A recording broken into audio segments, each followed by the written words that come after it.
Bonjour,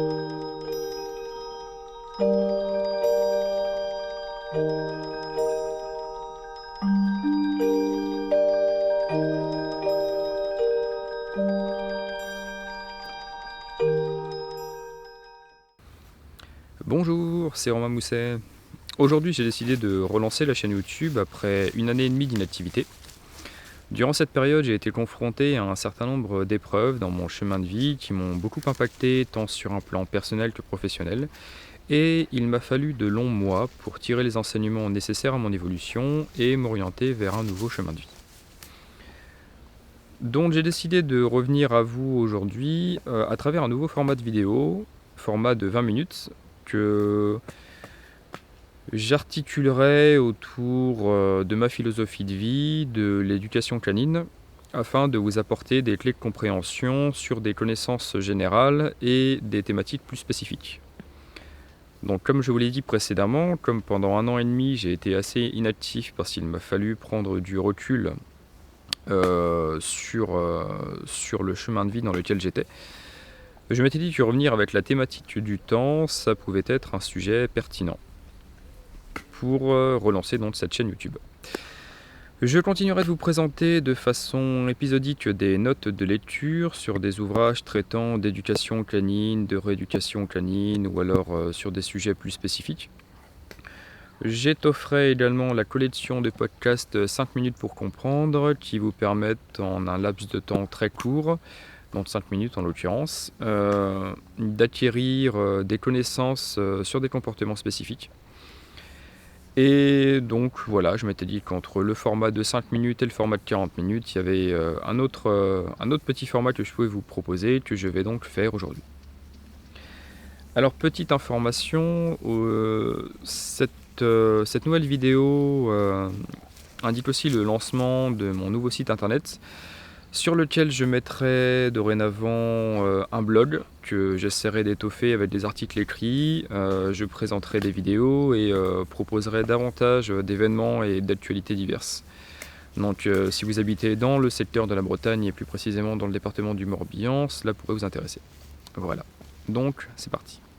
Cela fait maintenant plus de 10 ans que je travaille dans le domaine de l'éducation canine et l'une des questions récurrentes que va me poser presque chaque nouveau client qui va s'adresser à moi, c'est combien de temps cela va-t-il me prendre?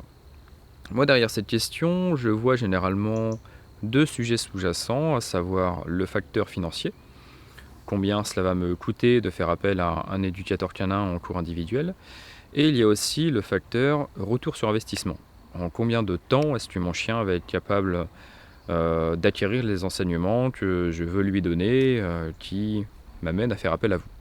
Je ne vais pas vous l'apprendre, mais nous vivons dans une société de plus en plus déconnectée de la valeur fondamentale du temps.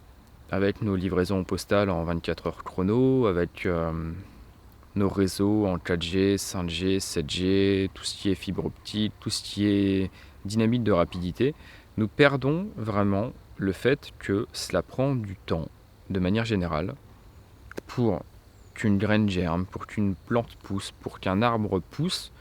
Vous avez des notions de jours, de semaines, de mois et d'années.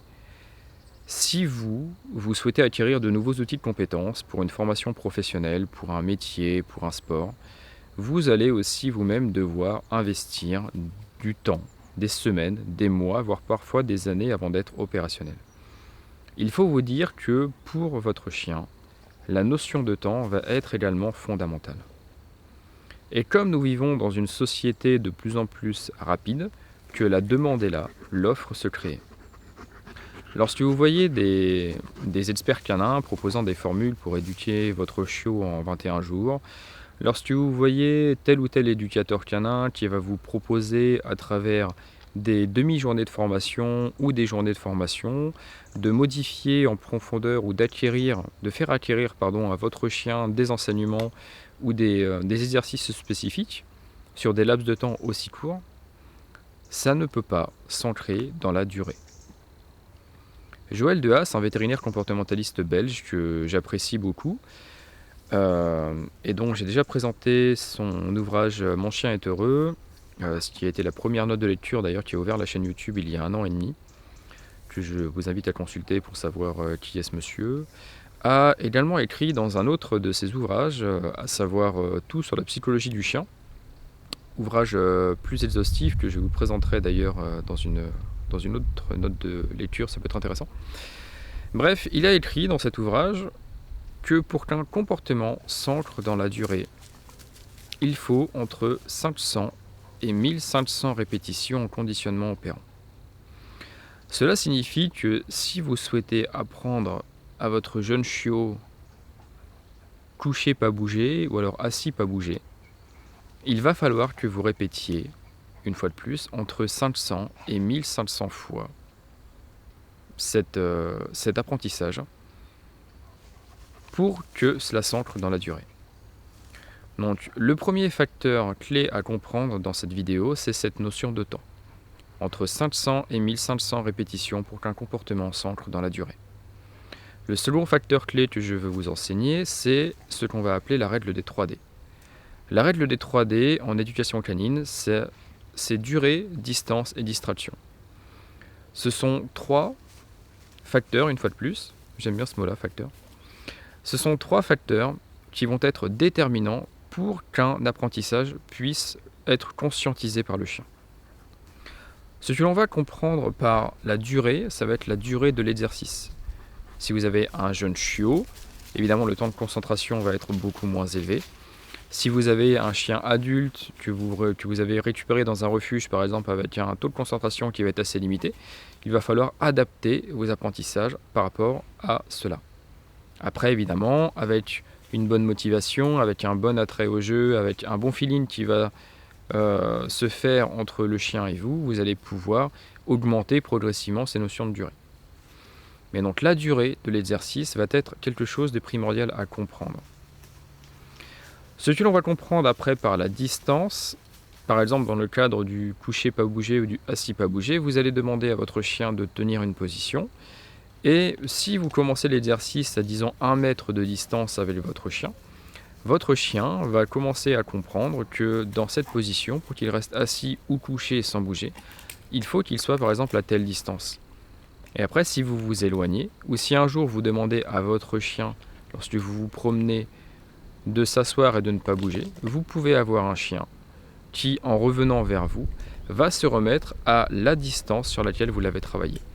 Parce que pour le chien, par exemple, le assis pas bouger avait été travaillé sur, par exemple, le 1 mètre de distance. Je schématise les notions de durée, distance et distraction, mais c'est vraiment pour faire court. Mais globalement, s'il faut que vous compreniez, c'est ça. La durée de l'exercice, la distance d'application, que vous allez devoir augmenter au fur et à mesure, et la distraction, qui va être le facteur le plus fondamental à comprendre, qui va être l'augmentation progressive de stimuli, de sources de distraction. C'est-à-dire que si vous apprenez à votre chien le assis ou couché pas bouger dans votre salon, vous allez après le faire dans votre jardin ou dans la rue, à un moment où il y a peu de circulation, avant de vous décider de le faire dans une rue piétonne avec beaucoup d'allées et venues, dans un parc avec éventuellement des personnes, des enfants qui jouent et des chiens qui vont passer. Et ces notions de distraction et de les augmenter de façon progressive permettent à votre chien de ne pas être mis en échec et d'apprendre dans de bonnes conditions. Lorsque vous avez décidé de passer votre permis de conduire, durant votre première ou deuxième heure de conduite, généralement, votre moniteur d'auto-école vous a fait travailler, manœuvrer votre véhicule sur un environnement calme, un parking, une piste privée de conduite. Il ne vous a pas amené directement sur une rocade avec un engagement sur une nationale ou une autoroute. Parce que là, évidemment, la distraction, entre guillemets, les sources de stimulation auraient été trop conséquentes pour que vous puissiez vous concentrer sur votre apprentissage. Voilà. Pour la règle des 3D, c'est la même chose. Donc, comprenez bien que lorsque vous devez apprendre quelque chose à votre chien, retenez la règle des 3D, durée, distance et distraction, et cette notion de répétition, entre 500 et 1500 répétitions, pour qu'un comportement s'ancre dans la durée. En fait, en faisant cela, vous allez amener votre chien dans de bonnes conditions pour qu'un apprentissage puisse se faire de façon sereine et que le comportement soit conscientisé dans un maximum d'environnements possibles et de façon progressive. Dites-vous qu'à partir du moment où vous allez vouloir être trop rapide, parce que vous avez vu telle race de chien sur YouTube qui était capable de réaliser tel et tel prodige des tours ludiques avec un chien extrêmement intelligent, vous vous dites, bah moi j'ai un chien de telle race, enfin genre de la même race et du même âge, donc théoriquement ça doit se passer pareil. Vous allez infliger une notion de temps, vous allez mettre en place un cadre temporel, et si votre chien n'acquiert pas tel ou tel apprentissage au bout de 1 jour, au bout de 3 jours, au bout de 7 jours, eh bien vous allez commencer à mettre une pression sur le chien. Gardez à l'esprit que chaque individu, humain ou chien en l'occurrence, apprend à son rythme. Qu'il a ses propres capacités intellectuelles, ses propres capacités cognitives et ses propres méthodes et niveaux de patience. Cela signifie que vous ne pouvez pas généraliser une éducation, un formatage en chaîne. On va en revenir sinon sur la dynamique des clubs canins, où vous allez avoir des chiens qui vont être formatés sur le assis, sur le rappel, sur les notions justement de coucher pas bouger, sur tout un tas d'exercices qui sont normés, qui sont normalisés. Et chaque individu va devoir s'y plier. Et ainsi, vous allez trouver des chiens qui vont beaucoup apprécier les clubs canins, comme vous allez vous trouver face à des chiens qui non seulement n'apprécient pas les clubs canins, mais en plus peuvent développer des problèmes de comportement par rapport à cela. Et nous retrouvons évidemment les mêmes problèmes au sein de l'éducation nationale, où vous allez avoir des enfants qui peuvent subir le fait de passer 7 heures assis sur une chaise à acquérir des enseignements qui leur sont fondamentalement inutiles dans la vie. Tout comme vous allez avoir des individus qui vont être dans le rejet du système scolaire parce qu'ils ne sont simplement pas suffisamment résilients pour pouvoir accepter et tolérer une dynamique éducative comme celle-ci. Karen Prieur est une éducatrice dont j'ai présenté son ouvrage « Cliquer pour calmer, rééduquer mon chien agressif et réactif » sur ma chaîne YouTube. Vidéo évidemment que je vous invite à voir pour connaître un petit peu qui est Karen, le principe de cet ouvrage-là. A eu un chien, Ben, qui était un Golden Retriever, qui était réactif. Et cette dame a mis 6 mois dans un protocole de rééducation pour que son chien commence à accepter les friandises dans le cadre d'une rééducation comportementale au clicker. Cela signifie que pendant 6 mois, elle a effectué un travail quasiment à vide parce qu'elle ne voyait aucune réponse concrète sur son chien, avant que celui-ci commence à amorcer un programme de rééducation. Donc c'est-à-dire que le chien a commencé à vraiment montrer des signes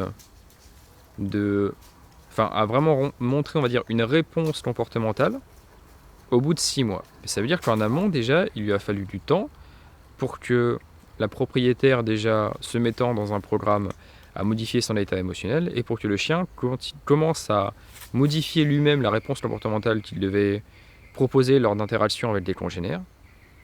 Pendant 6 mois, Karen Prieur a eu l'impression qu'elle n'obtenait aucun résultat. Donc lorsque vous voyez qu'une professionnelle comme elle, qui s'était entourée de personnes très compétentes dans divers domaines pour éduquer son chien, ce qui a d'ailleurs été la base de son ouvrage, elle a mis 6 mois donc avant de commencer à amorcer un début de quelque chose. Dites-vous que vous, par exemple, si vous avez un chien réactif congénère, si vous avez un chien qui peut, je ne sais pas, présenter des comportements engendrant de l'agression, type agression, je sais pas, de distancement, ça peut être lié à de la peur ou alors à des mauvaises associations. Ne vous attendez pas à avoir des résultats au bout d'une semaine, au bout de 15 jours, peut-être même au bout d'un mois. Si vous avez la chance d'avoir un chien qui peut modifier ses réponses comportementales rapidement, cela peut se faire assez vite, mais on va toujours être dans des notions de semaines, voire des notions de mois. Il y a parfois des personnes qui vont faire appel à un éducateur canin et qui pensent qu'en arrivant avec sa petite baguette magique, abracadabra, ça marche. Non.